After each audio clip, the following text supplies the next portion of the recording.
You're listening to the School Leadership Reimagined podcast, episode 80. Hey, builders, welcome to another episode of the School Leadership Reimagined podcast. I'm your host, Robyn Jackson, and today we're going to talk about how you can protect your most valuable resource as a builder, and that's your confidence. You see, when things are going crazy, or even in normal circumstances, a builder's confidence is always being attacked. Because remember, you are building something that people have never experienced before. You're building something new, something better. And a lot of times you can see it because you've gone out ahead, but other people can't see it. And if you listen to them, they may begin to shake your confidence. They may start to raise questions or issues or what abouts or yes buts. And after a while, it can shake your confidence. Plus, you're inviting them to come join you in something that they've never experienced before. And not everybody's going to take you up on that invitation first. Sometimes you have to start building before people actually join you in building. And during that in-between time, that time when you are out there building by yourself, a lot of times our confidence can become shaken. It can become shaken by the naysayers. It can become shaken because people may not move as quickly as we thought they would move. On today's episode, I want to talk to you about how you can protect your confidence, which is your most valuable resource as a builder. And we're going to talk about 5 ways that you can protect your confidence, especially during that in-between time, so that you don't get disheartened, that you don't stop building, that you continue to build and trust the process and know that what you're building can materialize and will materialize. But before we jump into that, I have a couple of announcements. So the first one is that we are right in the middle of our support sprint. So for those of you who have been listening for a while, you know that I filmed our Building Master Teachers course a couple of weeks ago. And after we filmed the course, everybody in Buildership University joined me in a sprint where we're actually building the resources that you'll need to set up a support system for your teachers that ensures that all of your teachers grow one level in one domain in 1 year or less. And so this week we've been meeting every single day. That's why we call it a sprint. We go 4 days straight. We go hard.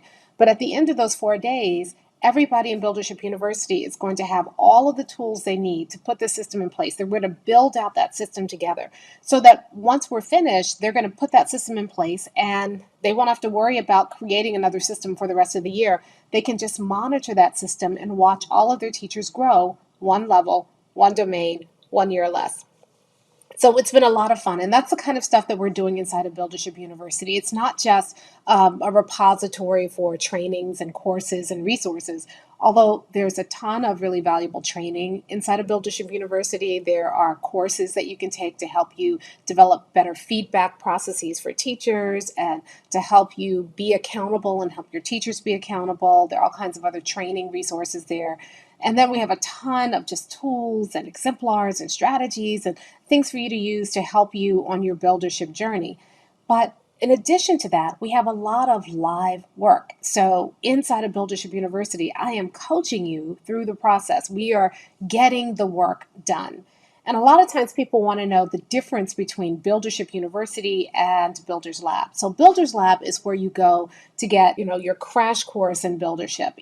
During Builders Lab, we're really working on refining your vision and then showing you the entire process for achieving your vision in your school. So during Builders Lab, that's 3 days of intense work with people, other builders just like you, and you are learning the entire process and starting to put it in place. Buildership University is a place where you can kind of do that work and continue that work. So in Buildership University, that's the place where you will build the tools. That's the place where you'll flesh out the details.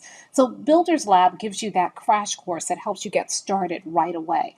And then Buildership University is that place that helps you continue the process. It helps you to kind of do the nitty-gritty, and it gives you the space to do a lot of this work on your own so that you can work at your own pace and in your own time and build out all the things that you need to set up your entire buildership system in your school so that your school is moving towards your vision and your mission and your core values. So right now, Buildership University is not open for open enrollment. We are enrolling founding members only. And the difference between kind of open enrollment and founding membership is that as a founding member, you get a little bit more intense support. Not only that, you get to have a lot of input about what goes into Buildership University. We are relying on our founders to tell us the kinds of resources and tools that they want to see inside of Buildership University. And so we have just a few more founding memberships left. And once we get to our cap on founding memberships, we're going to close down enrollment, really serve those founding members as we finish building out Buildership University, and we will have open enrollment starting in January. So if you'd like to be a founding member of Buildership University, then you want to go to buildershipuniversity.com and go ahead and fill out the application. Now, Builders Lab tickets are open for everybody, and they are on sale right now. And the beautiful thing about getting your Builders Lab ticket is that you start Builders Lab. We're going to have Builders Lab January 25 through 27, 2021. So we're going to start the year out with Builders Lab. And if you get your tickets early, you get a lot of, resources and access. We're doing some things to help you get ready for Builders Lab. So the earlier you buy your ticket, the more support you get.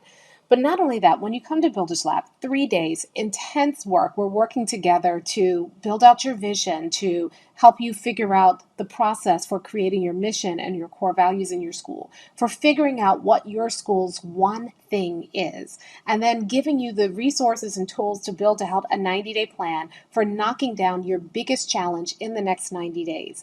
And not only that, when you leave Builders Lab, you don't just get 3 days of intense support. You also get 3 months of follow-up support. We want to make sure that your 90-day plan actually comes to fruition. We want to make sure that you achieve everything you're trying to achieve. So for the next 90 days, once you leave Builders Lab, we're going to be sending you weekly emails that prompt you on what you need to be doing that week to make sure that your plan comes to fruition. Not only that, we have monthly office hours where you can come back, check in, bring the challenges that you're facing as you're implementing your plan, and I can coach you through that. And you are part of a community, so that way you can stay in touch with all of the other builders that you meet in Builders Lab, and you can do that work together. So Builders Lab tickets are available right now, and you need to get your ticket right now. Just go to mindstepsinc.com/builders-lab. That's mindstepsinc.com/builders-lab. All right, let's get into our discussion for today and really talk about protecting your confidence, because one of the things I'm seeing from a lot of builders lately is they have a vision and they really believe in that vision, but then something happens like a nationwide quarantine or something happens, something smaller happens like a teacher leaves or a parent complains or enrollment drops or your district is moving from virtual to face and then back again. And when those things happen, it's hard to stay focused on your vision. It's hard to still feel like you can achieve something this school year. So a lot of builders right now are having their confidence shaken by everything that's going on in the world. And so I just want to spend some time with you today and talk to you about some really tangible, specific ways that you can implement in your own life, almost like a builder's self-care, where you can protect your confidence. Because if you don't protect your confidence, if you stop believing in what you are building, people pick up on it, people don't take you seriously, and it becomes this self-fulfilling prophecy. The more you doubt, the more you put your vision in doubt. So we have to do some things to protect that confidence, to help you to have that same energy in November and December that you had in August. It's things to help you really believe in your vision, even when things happen that you weren't expecting. So the first way that you can protect your confidence, and you've heard me say this 100 times, and I'll keep saying it because it's true, is you need to anchor in your vision, mission, and core values. You see, one of the reasons that I insist that you keep working on your vision until you have a vision about which you are truly passionate is because if you are not personally passionate about your vision is always going to be vulnerable to any naysayer or yes butter out there. If you are not anchored in your vision, if it's not a vision you truly believe in, you believe it's as necessary as air for these students, if you don't have that feeling about your vision, then your confidence is always going to be vulnerable. So the first step, do a vision gut check. When you read your vision, whatever your vision is right now, Is that something that feels necessary? Is that something that feels vital? Is that something that gets you excited? Do your eyes light up? Read your vision to yourself in front of the mirror. Do you see your eyes light up? And if the answer is no, then you're not ready yet. At Builder's Lab, I get on people's nerves, right? Because they work hard, they come up with a vision that's technically correct. But I'm watching their faces as they tell me their vision, and I'm saying, no, not yet. And then we do a lot of like vision workshops inside of Buildership University. And the same thing, when people bring their vision to the vision workshops, I always say, okay, tell me your vision. And everybody in the workshop is looking at their faces. And if we don't see their eyes light up, we say, not yet. And it's not just because we're trying to make everybody feel good. There's a really practical reason why your vision has to light you up. Because if you believe your vision is as necessary as air, if you believe that your vision must happen, if you are not passionate about your vision, then anytime something happens, your vision goes out the window. You can forget it because it doesn't mean anything to you.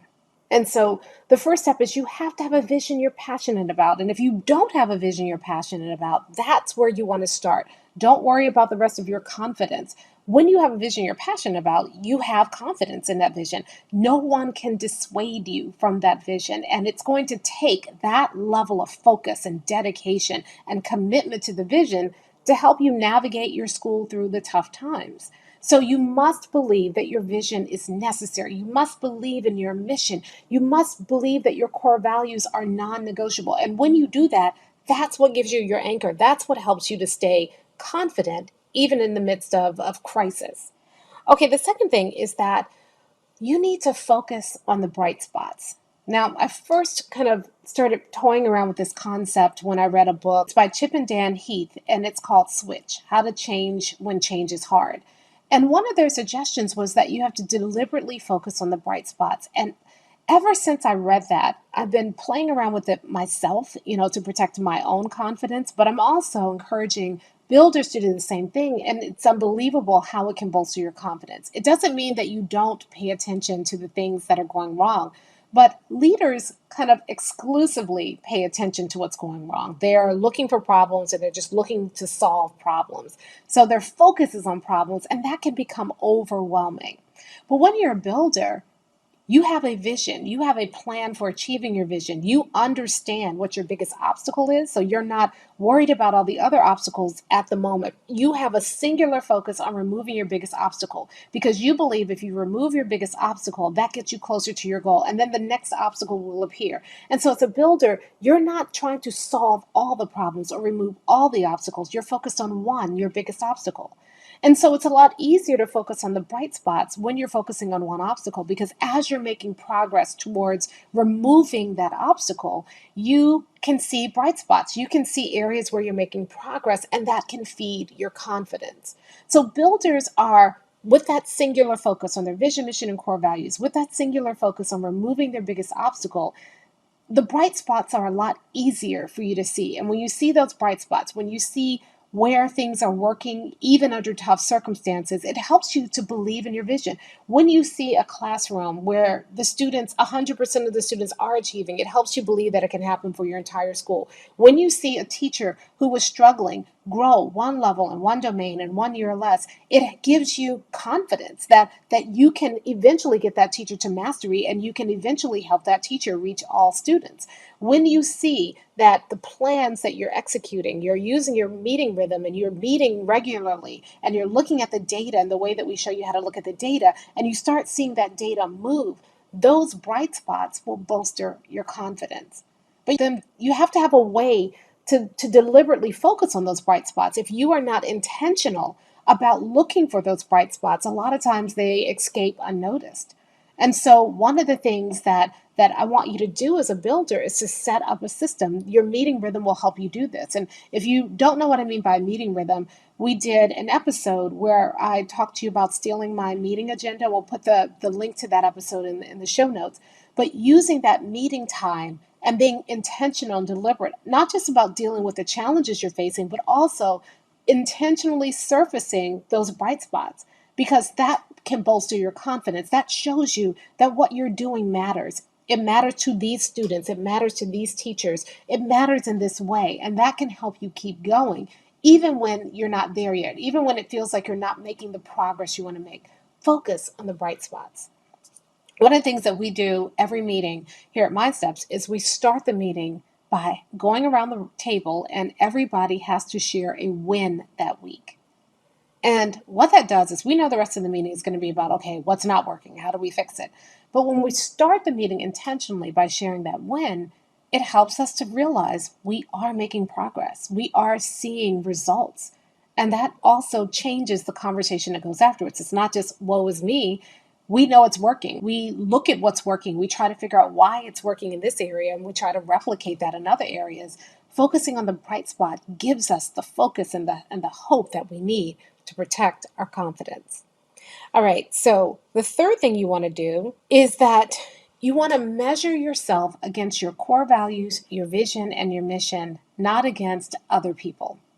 I see this a lot with leaders. They're always talking about we're ranked this number in our school district, or everybody else made a 3% growth and we only made a 2% growth, or everybody else made a 3% growth, we made a 5% growth. I mean, that's a false metric. When you do it that way, the best you can come out with is that you are the tallest jockey at the racetrack. Yeah, you may be the tallest jockey, you're still short. And so I don't want you to measure yourself against anybody else.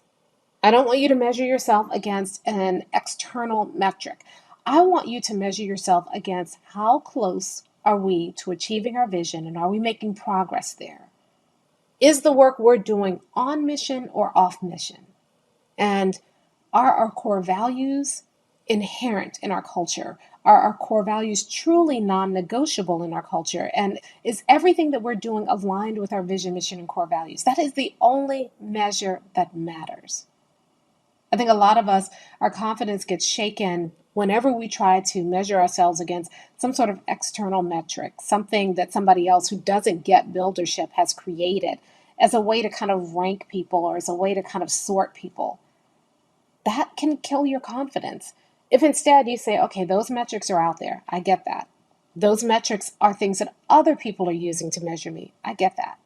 But if I know that if I focus on my vision, mission, and core values and I make progress there, I'll blow every other metric out of the water. Think about this. Your district may be measuring to see if you're growing 5 or 10% in 2 years, which is ridiculous. That is such a slow pace. That's such a low bar. Your vision says, I got to get to 100% of my students being successful. Well, if you have 100% of your students being successful in the way that you've outlined, will you show that growth on the district metric? Of course you will.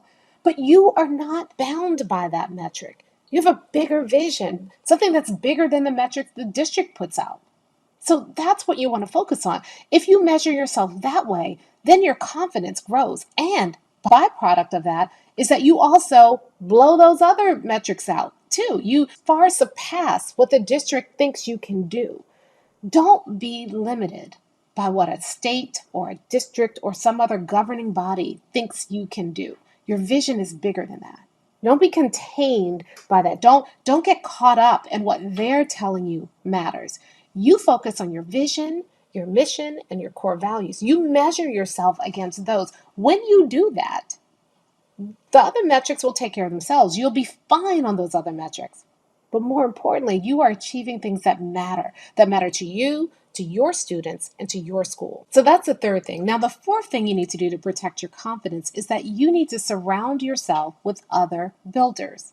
Now, this one seems obvious. People say that you are the sum total of the 5 people you hang out with the most, or, you've heard this advice before, but I think it's really important as a builder. You see, builders see things differently than leaders do. And if you are a sole builder around other leaders, you're looking at everything different. You're looking at your data differently. You're looking at how you're going to grow your people differently. You're looking at the work that you do differently. And if you're the only person talking this builder game and everybody else around you is talking leadership, a lot of times that leadership mentality can start to creep back in. After all, we were trained in a leadership mentality, so it's already in us. Being a builder is a deliberate choice to step outside of leadership into something bigger and better. And if you don't have other builders around you, nobody gets what you're doing.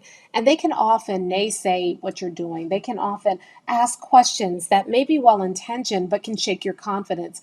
You're looking around and seeing everybody else do one thing. What you're doing can feel weird or different or countercultural or maybe even futile because builders do things differently. So it seems logical then that if you want to protect your confidence as a builder, you need to be around other builders. Just the other day inside of Buildership University, we had a principal who was she's on this buildership journey and she raised a question and she said, I'm just uncertain. And she came to those office hours. So we have live office hours inside of Buildership University where, I'm there and other builders are there and we're all kind of troubleshooting each other's challenges. It's really cool. But when she came to that office hour, she was just so unsure. But then the more we talked, the more we encouraged her to that she was on the right track, the more her confidence grew.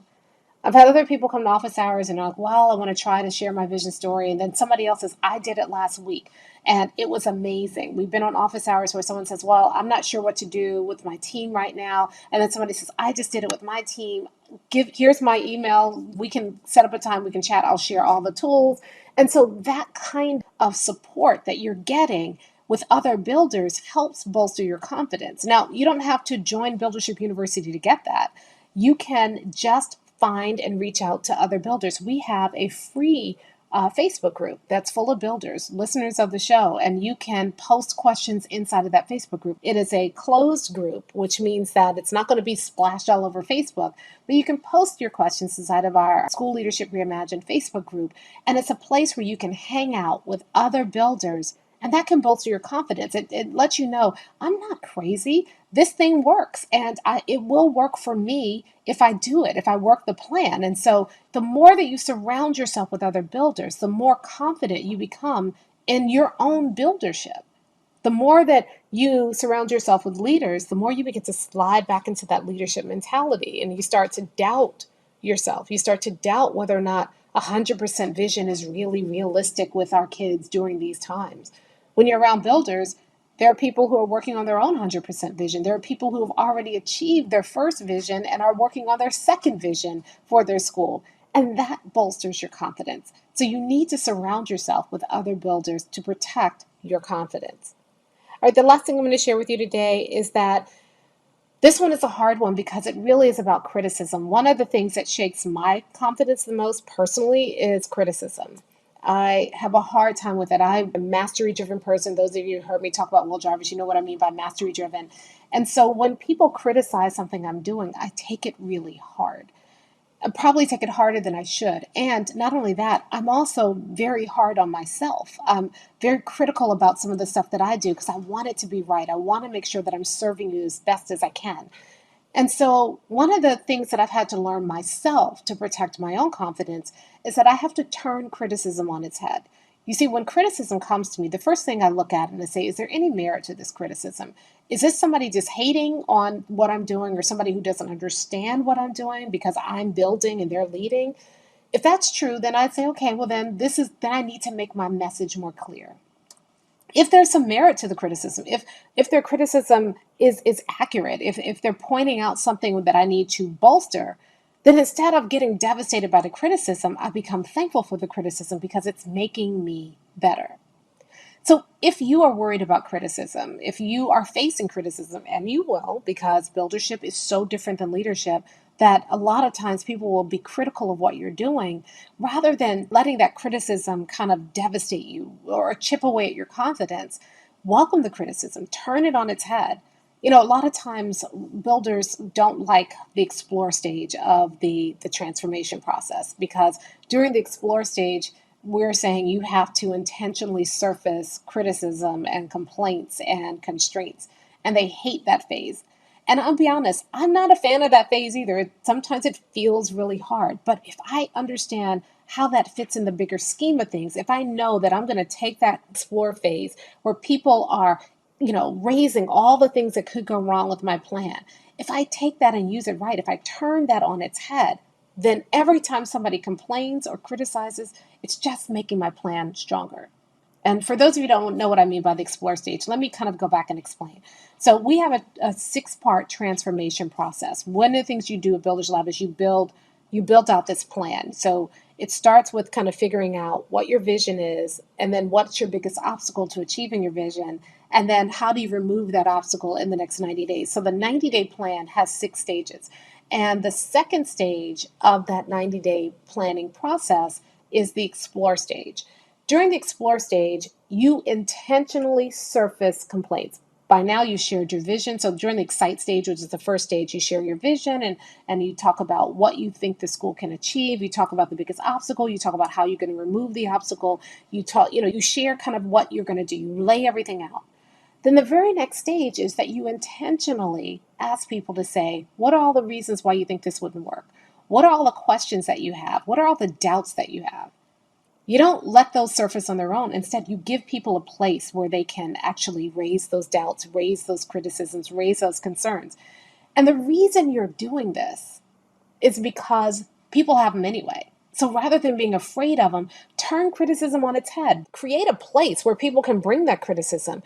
And then once it's there, and here's the ninja trick, after it's there, after everybody has just exhausted themselves and you're just taking notes, you're not saying anything, you're not defending it, that's hard, but do it because you know that there's going to be a better outcome, right?